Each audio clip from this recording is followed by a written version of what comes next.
Welcome to my channel living with bittersweet KR।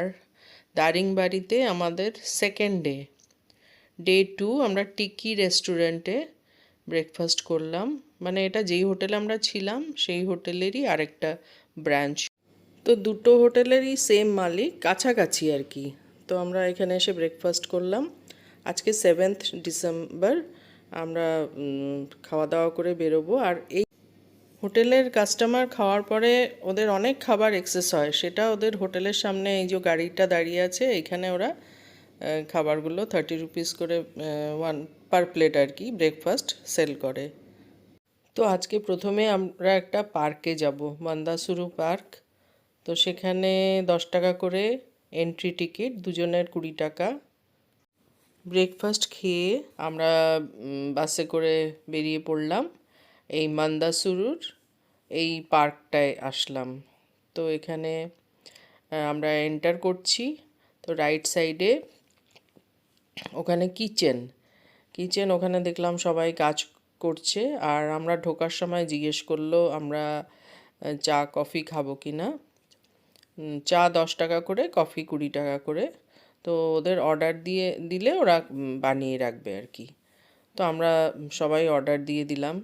ঠান্ডা weather, আর চা coffee খেতে তো সবাই রাজি। কেউ চা খেলো, কেউ কফি খেলো। তো আমরা চায়ের কফির এসবের অর্ডার দিয়ে আমরা ভেতরে গিয়ে পার্কটা দেখছিলাম ঘুরে ঘুরে। তো বেশ সুন্দর পার্কটা। আর এখানে থাকারও জায়গা আছে, কটেজ 3700 করে, মানে ইচ ডে, খাবার ইনক্লুডেড। তো আমরা আর অত খোঁজ নিইনি, কারণ আমরা তো অলরেডি একটা হোটেলে আছি আর মাত্র তো 2 রাত্রির জন্য। বেশ সুন্দর, এটা আমরা ঘুরে ঘুরে দেখলাম। আর কিন্তু ওয়েদার খুব খারাপ, কুয়াশা, আকাশ ভর্তি কুয়াশা। তো আমরা এখানে ফটো শ্যুট করলাম, সব ফটো টটো তুললাম, কিছুক্ষণ ঘোরাফেরা করলাম। আর তারপরে ওখানে একটা গোল মতন প্ল্যাটফর্ম আছে, ওপরে শেড দেওয়া আর চেয়ার টেবিল পাতা, ওখানে আমরা চা কফি খেলাম। মানে আমাদের যে অর্ডার দেওয়া ছিল ওরা সব চা কফি তৈরি করে ওখানেই আমাদের সার্ভ করলো। আর এই ভদ্রলোকের ফটো আমার হাজব্যান্ড তুলে দিচ্ছে। তো আমরা এখানে সব সিনিয়র্সরাই গেছি একসাথে বেড়াতে। তার মধ্যে মানে একজনের মেয়ে গেছে, সে তার বয়স অনেক কম। তো যাই হোক, এখানে অনেক সিনিয়র্সরা গেছি, কিন্তু সিনিয়র্সদের সবার বয়স অত বোঝা যায় না। অনেকে একটু বেশি বুড়ো হয়ে গেছে, অনেকে ইয়াং দেখতে বেশ। আর এই যে এইখানে আমরা সবাই বসেছি, এইখানে সবাই বেশ গল্প টল্প করছি। যে ওপরে শেড আছে, চেয়ার টেবিল পাতা আছে। তো গল্প টল্পও করছে, এরপরে সব চা ঠাও খাওয়া হলো। ওরা 2-3 বার করে সার্ভ করলো। আমরা আবার আসলে বেশি করে অর্ডার দিলাম। 1 কাপ চা খেয়ে কারোর হয়নি, আরও 2-3 কাপ করে খেলাম সবাই। আর আরেকটা কথা আমি সবাইকে বলে দিই, এখানে যারা আসবেন BSNL সিম নিয়ে ভরে নিয়ে আসবেন মোবাইলে, কিংবা জিও সিম। এই এয়ারটেলটা চলছিল না এখানে। আর হোটেলে কোনো ওয়াইফাই নেই। মোবাইল ডেটা যদি থাকে, মোবাইল ডেটা তাও সব জায়গায় মোবাইল ডেটা চলে না। এখানে দারিংবাড়িতে তো আমাদের মোবাইল ডেটা চলছিল না। গোপালপুরে গিয়ে খুব সুন্দর আমাদের মোবাইল ডেটাটা চলছিল। আর কোনো হোটেলে দেখলাম ওয়াইফাই নেই। এবার আমি জানি না, আমরা যে হোটেলে ছিলাম ছিল না। এবার আমরা এক জায়গায় চলে এসেছি, এখানে ওই অনেকটা নিচে যেতে হবে ওয়াটারফল দেখার জন্য, অনেকটা নিচে যেতে হবে। তো আমাদের সবাইকে হাতে এক একটা করে লাঠি দিয়ে দিল ওরা, 10 টাকা করে টিকিট আর একটা করে লাঠি দিল। এবার আমরা প্রথমে তো খুব ভাবলাম যে যাই নিচে গিয়ে ওয়াটারফল দেখে আসি। তো কিছুটা দূর আমরা গিয়েছিলাম, কিছুটা দূর গিয়েও ছিলাম, কিন্তু পরে শুনলাম যে অনেকটাই নিচে যেতে হবে। তো সেই ভয়ে আমরা মাঝ রাস্তা থেকে ফিরে এসেছি। আমরা মানে কয়েকজন ফিরে এসেছি, যারা বুঝলাম যে পারবো না। আর আমাদের মধ্যে কয়েকজন পুরো নিচ অবধি গিয়ে ওয়াটারফল দেখেওছে। তো তো কিছুটা আমরা ট্রাই করেছিলাম, কিন্তু পারিনি, নিচে অবধি যেতে পারিনি। তো আমাদের মধ্যে কয়েকজন গেছে আর একজন ছবি তুলে এনেছে, তার নাম হলো মধুমিতা। এরপর সবাই আমরা এখানে এসে মানে গোল করে বসলাম, বসার জায়গা আছে ভালো। তো যারা নিচে ঝর্ণা দেখে এসছে তারাও বসলো, আর যারা অর্ধেক রাস্তা থেকে ফিরে এসছি তারাও সবাই এখানে গোল করে বসলাম। তবে এখানেও কোনো চা খাওয়ার বন্দোবস্ত ছিল না, এমনি বসে আমরা একটু গল্প টল্প করছিলাম, বেশ ভালো লাগছিল। আর এরপরে আমরা যাব ইমু পার্কে, যেখানে অনেক ইমু বার্ড রয়েছে। এরপরে আমরা সেখানে চলে, তো আমরা ইমু বার্ডের পার্কে চলে এসেছি। আর এখানেও এন্ট্রি টিকিট আছে, 10 টাকা করে টিকিট পার পারসন।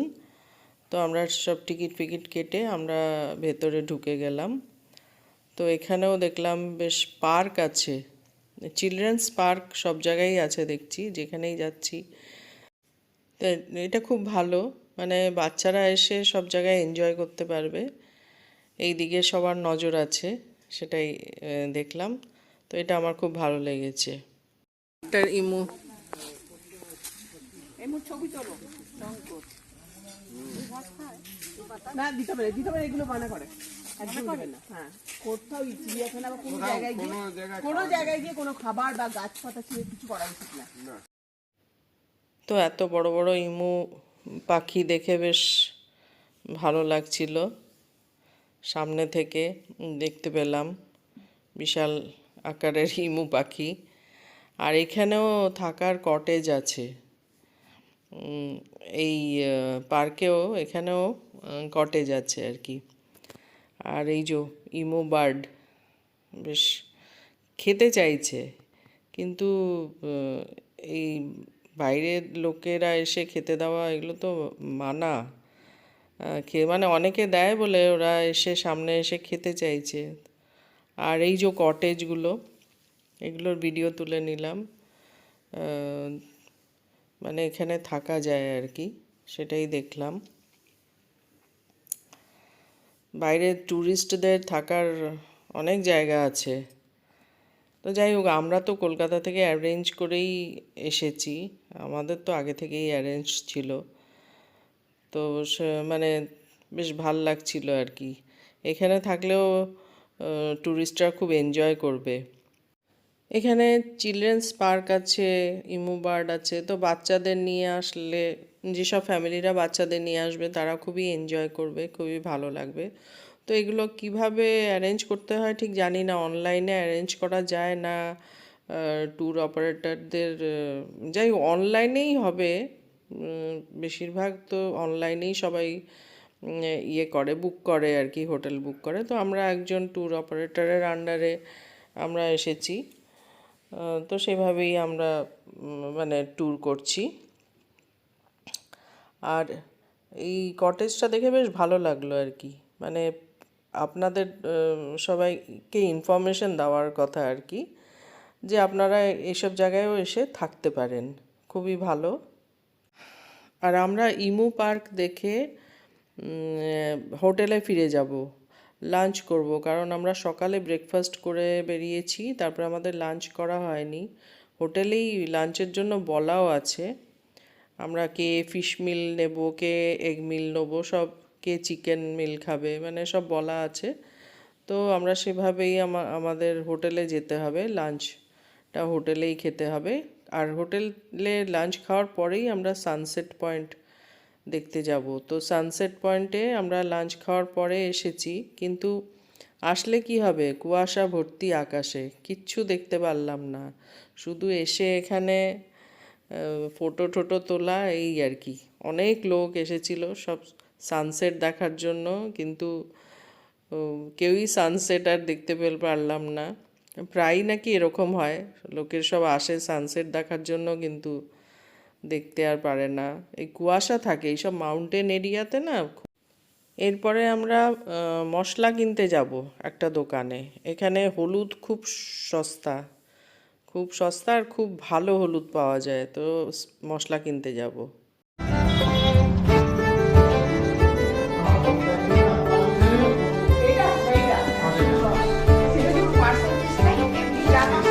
এখানে সব রকম মশলা পাওয়া যাচ্ছিল, জিরে থেকে আরম্ভ করে মানে সব রকম, আদা পাউডার, হলুদ, লঙ্কার গুঁড়ো, দারচিনি, এলাচ, কিশমিশ, কাজু, তারপরে তেঁতুল, মানে সব রকম আর কি গ্রসারির জিনিস পাওয়া যাচ্ছিল।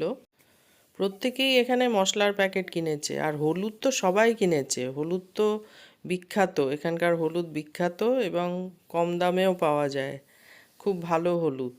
আমরাও কিনেছি, আমরাও হলুদের প্যাকেট কিনলাম, আর জিঞ্জার পাউডারের প্যাকেট কিনলাম 100 গ্রাম 60 টাকা। বেশ ভালো আর কি। আদা পাউডার তো আমরা কলকাতায় পাই না, সে চায়ের মধ্যে দিয়ে একটু খাওয়া যায়। তারপরে তরকারি টরকারিতে ওইটা দিলাম, দরকার মতন আদার গুঁড়ো দিয়ে দিলাম, তো ভালোই, মানে বেশ অনেক, সবাই অনেক অনেক মশলার প্যাকেট কিনেছে, আমরাও কিনেছি, সকলেই কিনেছে। তো আজকে সারাদিন বেশ ভালো কাটলো। সকাল থেকে সকালে পার্কে গেলাম, তারপরে ওয়াটারফল দেখলাম, তারপরে ইমু বার্ড পার্কে গেলাম, তারপরে এই মশলার এখানে আসলাম, সানসেট পয়েন্টে গেছিলাম, যদিও সানসেট দেখতে পারিনি। তো আমি রোজকার ব্লগ রোজই দিচ্ছি, রোজকার ভিডিও, মানে এক মানে যেই দিনেরটা সেদিনই দিচ্ছি।